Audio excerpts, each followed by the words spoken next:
Bueno, conectémonos de nuevo.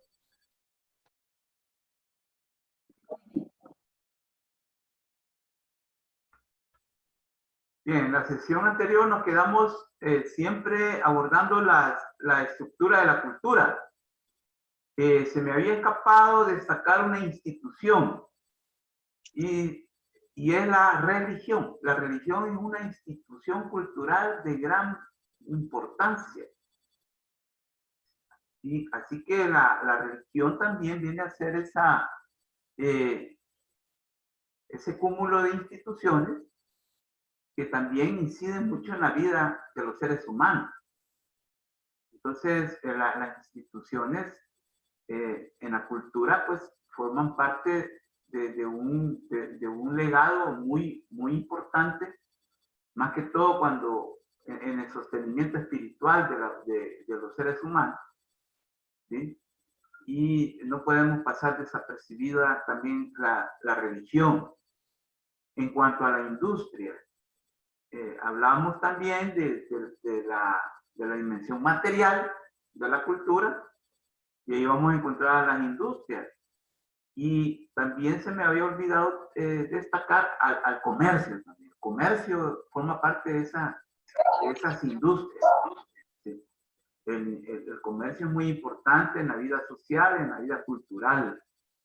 Ahí es donde nosotros encontramos lo que se produce. ¿Sí? El mercado. El mercado es otra industria también, pero también las tradiciones. ¿Y qué es esto de las tradiciones? Fíjense que fundamentan la vida también en cuanto a nuestro pensar, sentir y actuar. Las tradiciones vienen a ser como aquellas, viene de una palabra del latín que se llama traditio, ¿sí? Traditio, que quiere decir legado, ¿sí?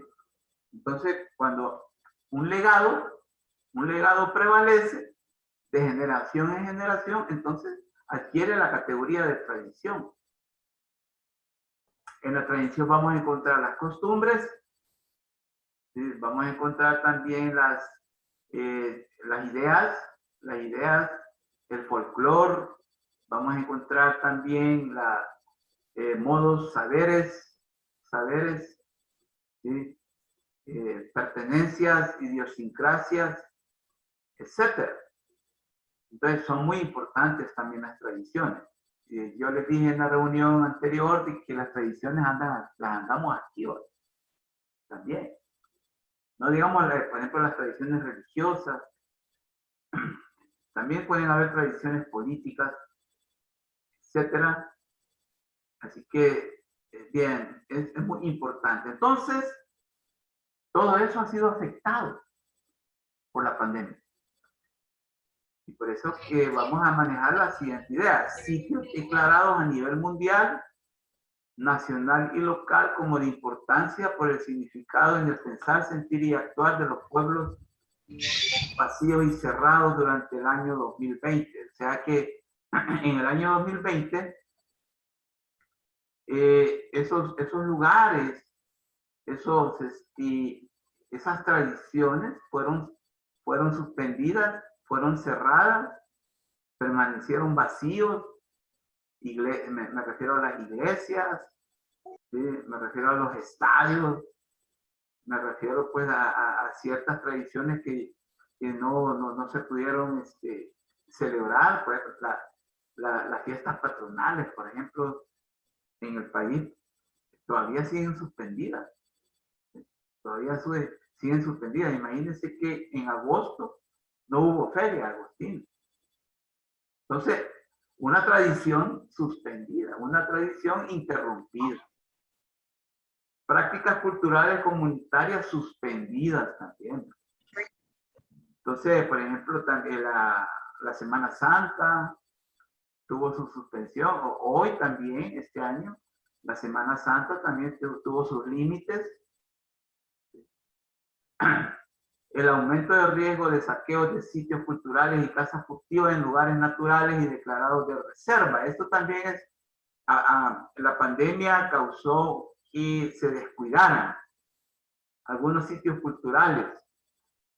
También que donde hay reservas naturales de protección a cierta fauna, se descuidó. ¿Sí? El año pasado, más que todo, porque se cerraron las instituciones culturales. En cuanto también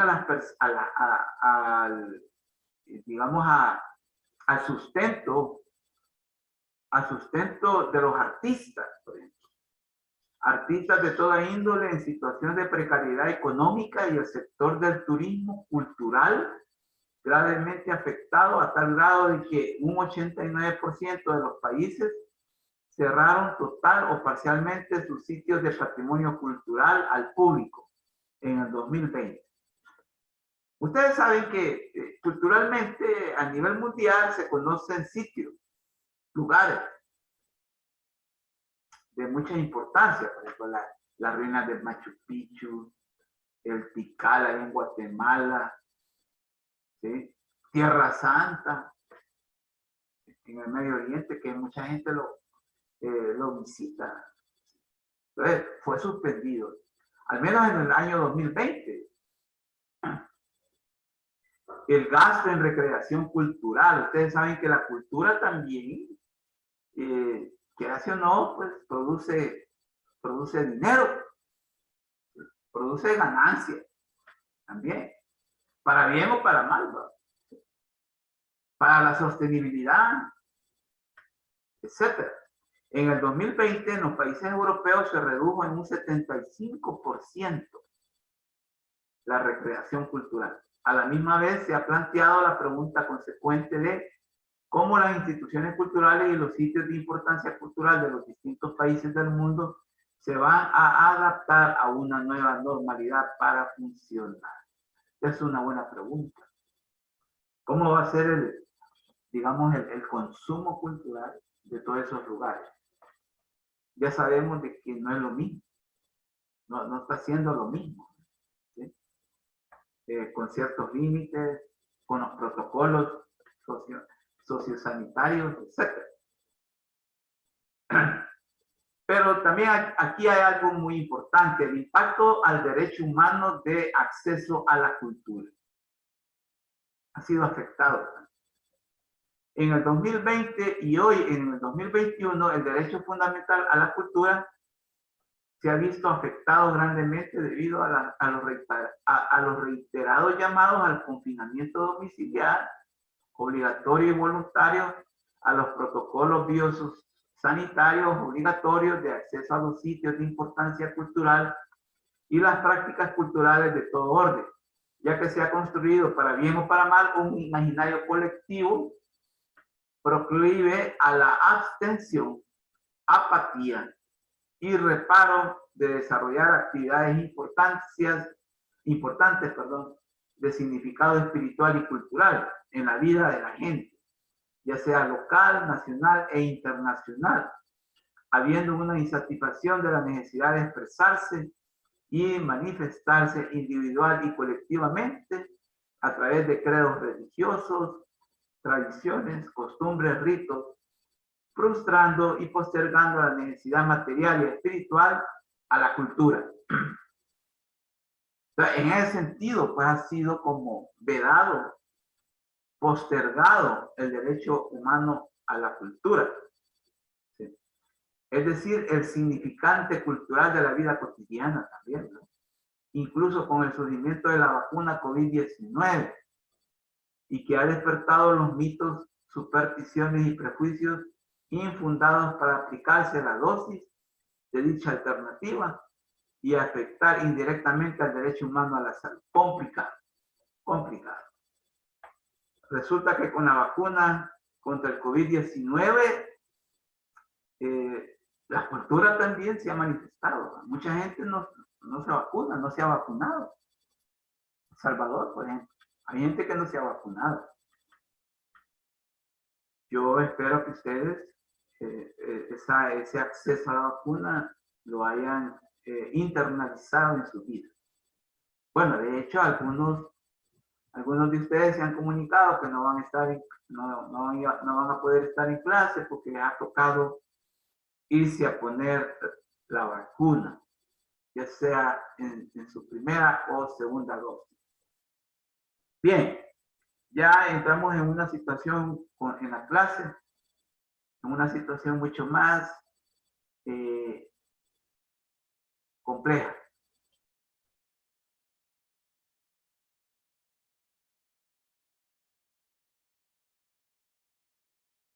Solo el cambio cultural permitirá el cambio de paradigma de vida.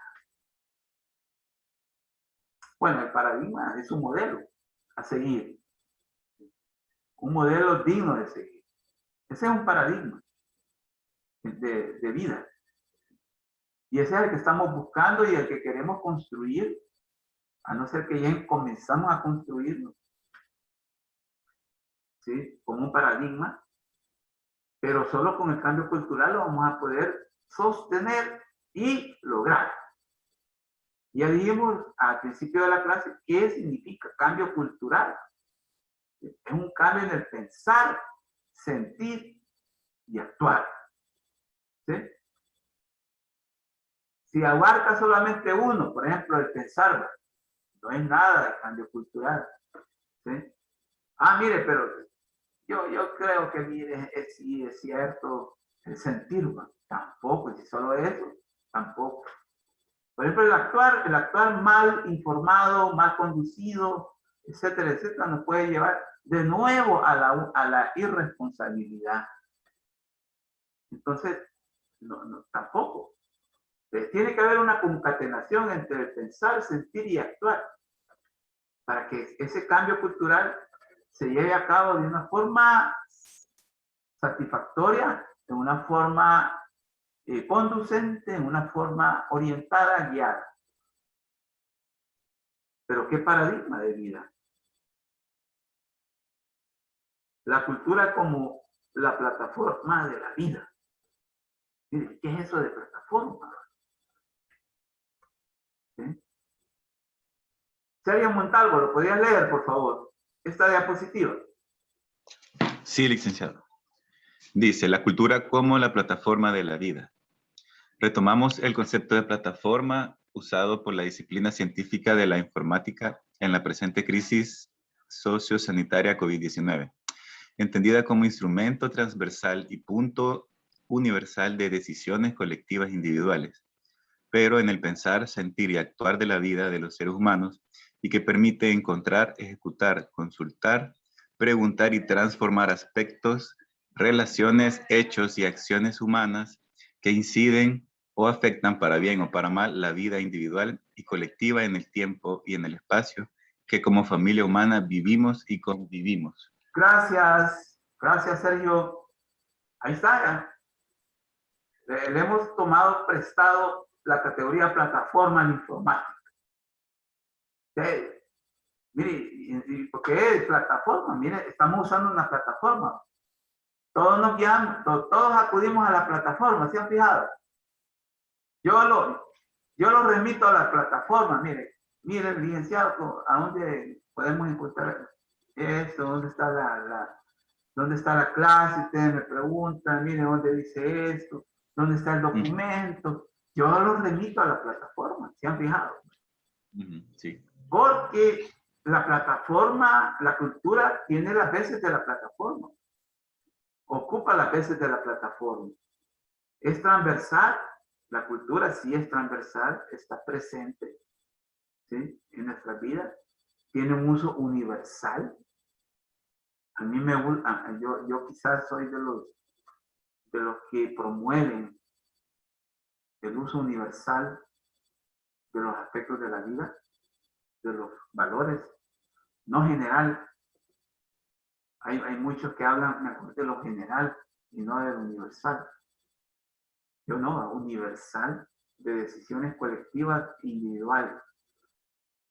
Y entonces, en la cultura nosotros encontramos como aquel lugar en donde podemos nosotros encontrar, ejecutar, consultar, preguntar, transformar aspectos. ¿Sí? Por ejemplo, ustedes que van a trabajar con la nutrición, si la nutrición y la alimentación tienen un gran sentido cultural. Ojo con eso. Y ustedes tienen que indagar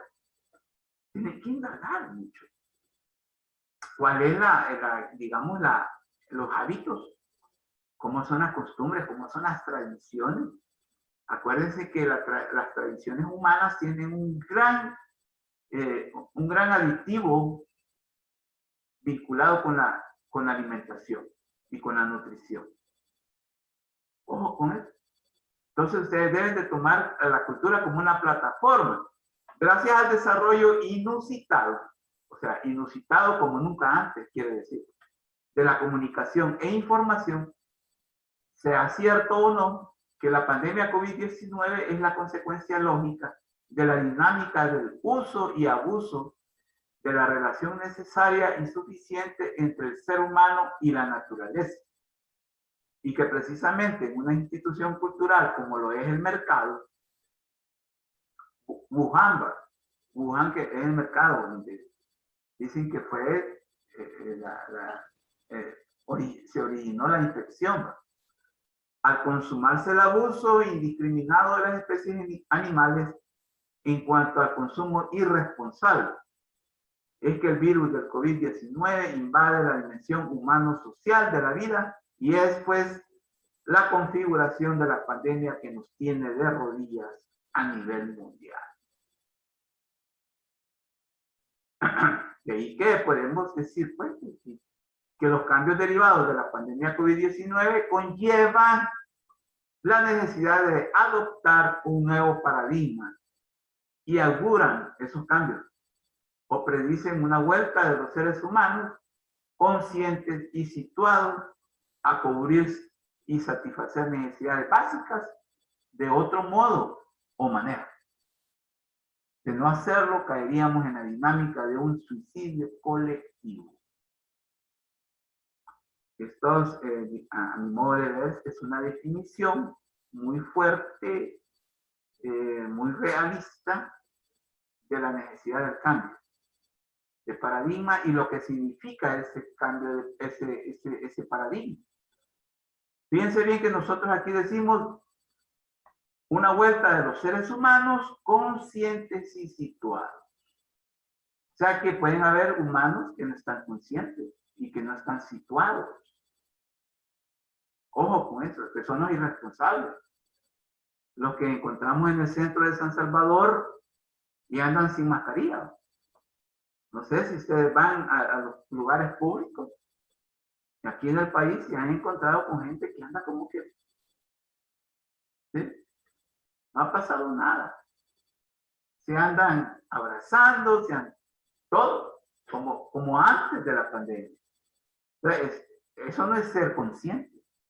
Eso no es estar situado. Estamos hablando de los seres humanos conscientes y situados. Son dos condiciones. Entonces, yo quiero también ya empezar a hablarles de un problema. Este es un problema. Yo no sé si ustedes en bachillerato o también en psicología, porque tengo entendido que ustedes llevan psicología, se han encontrado con el problema de la alienación. El fenómeno de la alienación, que no solo es un fenómeno sociológico, es un fenómeno antropológico también y también psicológico. Si no veamos pues la figura que tenemos aquí, ¿verdad? ¿Sí? Como un ser humano atormentado, ¿sí? Atormentado de todos los desmanes que tiene adentro de la cabeza y trata de empezárselos a cortar, digamos, a depurar, a desentornillar, ¿sí? Eso es lo que tiene en la mano. ¿Sí? Como queriendo decir, mire, ya estoy abatido de tanto disculpen la palabra, basura. ¿Sí? El ser alienado. ¿Qué es un ser alienado? Entonces, ¿por qué traigo a colación este problema? El de la alienación. Porque es en verdad el problema de la alienación el que nos tiene enfrascados en este gran problema de vida o muerte. Ojo con eso. Elena Soto, ¿podría leer esta diapositiva, por favor? ¿No está con nosotros, Elena? Jocelyn Esmeralda, ¿podrías leerla? Bien. Si quiere la leo yo, licenciado. Bueno, lea. El ser alienado no busca un mundo auténtico. Esto provoca una nostalgia. Añora otro país y lamenta haber nacido en el suyo. Tiene vergüenza de su realidad, vive en el otro país y trata de imitarlo y se cree culto mientras menos nativo es. Gracias. ¿Quién fue la que leyó? Disculpe. Isa. Isa. Muchas gracias, Sí. Isa. Bueno. Mire, lo que nos acaba de leer Isa es terrible. Es terrible. Es dramático. Sonroja a cualquiera, menos a alguien consciente y situado le sonroja oír esas palabras que nos leyó Isa. Y yo me pregunto, ¿cuántos de nosotros hemos estado en una situación de estas? Disculpen. Porque también tenemos que entrar en una autocrítica. Si en alguna oportunidad nosotros pensamos así de nuestra vida. Paulo Freire fue un pedagogo brasileño que trabajó mucho con las comunidades indígenas, con los barrios, y se daba cuenta de eso, que en los pobres hay también problemas de alienación fuertes. Los ricos no digamos. Es fuerte. Cuando el ser humano pretende imitar a otro, ya no es él mismo. ¿Sí? Él mismo. Es un problema también. Cuando estamos bien, como dicen, bien instalados, si usted quiere. Es un modo de ser que nos importa mucho imitar y nos olvidamos de nosotros mismos. ¿Sí? O sea que nos volvemos subalternos del otro, ¿sí? Del gringo, del europeo. ¿Ah? Entonces, ya no somos nosotros mismos. Prevalece el otro sobre nosotros. Eso es terrible. Así también la imitación servil de otras culturas produce una sociedad alienada o sociedad objeto. La sociedad salvadoreña es una sociedad objeto. Yo voy a un centro comercial y se puede verificar eso.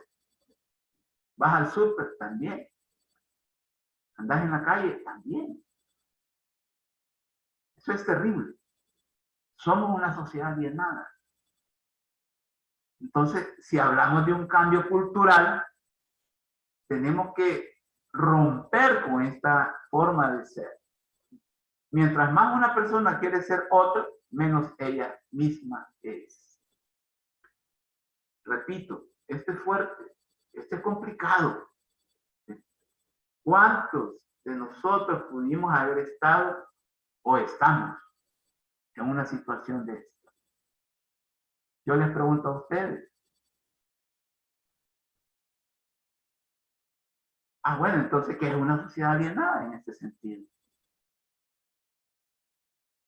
La sociedad alienada no tiene conciencia de su propio existir.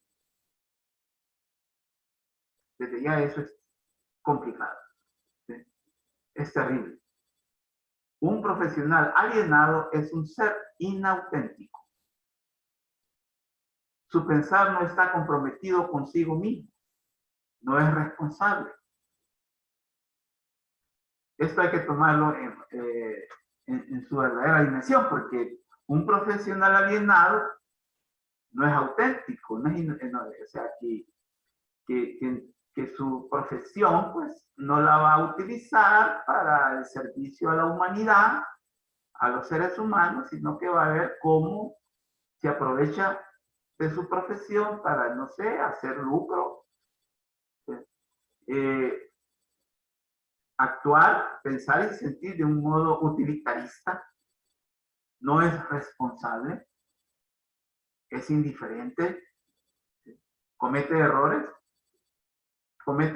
que afectan a otros, etc. El ser alienado no mira la realidad con criterio personal, sino con óptica ajena. Imagínense. Imagínense, eso es totalmente dañino. Eso. No ver la realidad salvadoreña con un criterio nacional, si se le puede llamar así, que nos atañe a todos, sino que desde otra óptica ajena. ¿Qué es esa óptica ajena? Podría ser, mire, fíjese, desde la vida de otras sociedades, llámense Estados Unidos, Europa, o desde la vida de los ricos. Ojo con eso. Por eso vive una realidad imaginaria y no su propia realidad objetiva.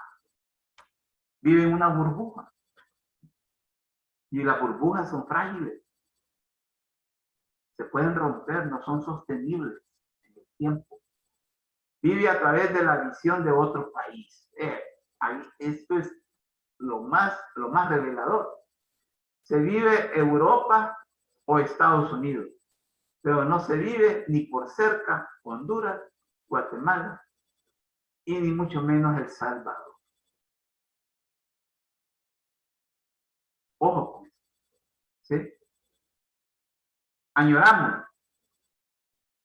Nos construimos imaginarios colectivos e individuales propios de Europa, propios de los Estados Unidos. Y por eso es que El Salvador tiene una alta tasa de migración. ¿Sí? Por eso es que la tasa de migración es negativa. Sale más que lo que entra. Entonces, en un país, esa es una tasa negativa de migración. Hay quienes plantean de que hoy, este día, se fueron 500 salvadoreños para otro lugar, distinto a El Salvador. No digo los Estados Unidos. ¿Sí? Porque en realidad, hoy la gente que sale en una forma irregular, sale sin rumbo. Porque no quiere estar aquí. Es terrible lo que nos sucede. La sociedad alienada no se conoce. Es inmadura, tiene comportamiento ejemplarista. Trata de conocer la realidad por diagnósticos extranjeros. ¿Qué es eso de ejemplarista? Yo no sé, mire, en nuestros ambientes coloquiales salvadoreños, en los ambientes, en nuestra colonia, ¿sí? En nuestro barrio, incluso uno oye en los buses. Yo en realidad, muy seguido les digo lo que oigo en los buses, porque yo viajo en bus. ¿Sí? Y entonces uno aprende. Yo como sociólogo oigo. No es que me inmiscuya, sino que uno es receptivo. Y uno oye. ¿Sí? Uno oye. Mire, desde que como fue para los Estados Unidos, mire, está mandando tanto. Está mandando $300. ¿Oh? Ejemplarista. No dice, en una forma terminante, no dice, mire, los Estados Unidos es el lugar, es la panacea, la tierra prometida, pero dice, mire, como se fue para los Estados Unidos, ese como se fue, va. ya tiene una connotación ejemplarista. Trata de conocer la realidad por diagnósticos extranjeros. Bueno, porque parece que en la clase podemos decir la alienación, un problema cultural muy de moda en el momento actual de la sociedad salvadoreña. Ojo con eso. El hombre y la mujer alienados. Aquí viene el fundamento antropológico, sociológico y también psicológico. El ser alienado no busca un mundo auténtico. O sea, no es realista. No parte del contexto. Y miren, y lo peor que le puede suceder a alguien, ojo, es pensar, sentir y actuar sin contexto. Ojo. Y en este país está de moda eso. Comenzando con nuestros dirigentes, comenzando con quienes nos gobiernan. Y entonces, no digamos en los gobernados. Ojo con esto. Si alguien tiene algún comentario, por favor, yo agradecería que lo dijera. Porque yo sé que esto puede dar lugar a mucho que hablar. Porque repito, esto nos atañe a nosotros mismos. ¿Sí? Nosotros que estamos ahorita viendo el problema. Y podemos decir, mire, esto va para mí, va. Igual que la palabra de Dios, ¿va? Este es pan para mi matarte, dice uno. Así que si usted tiene algún comentario, por favor, sería bueno, pues agradeceríamos que usted también lo externara. Isa Calderón, sí, adelante. Sí, yo siento que también influye la realidad del país, porque, o sea, se refleja como en los diversos países de Latinoamérica. O sea, la realidad no es buena. Entonces, siento que mucha gente se aprovecha de eso para idealizarse o sea, en el primer mundo o países donde sí hay oportunidades. No es del todo nuestra culpa, siento yo. Ok. Isa, tú has dado un punto de vista muy particular. Entiendo lo que tú nos quieres decir, y que la culpa no es de nosotros. ¿Sí? Mire, yo le voy a decir algo desde la sociología. Mire, la culpa y la responsabilidad también. No es lo mismo. Un culpable no es lo mismo que un responsable de algo.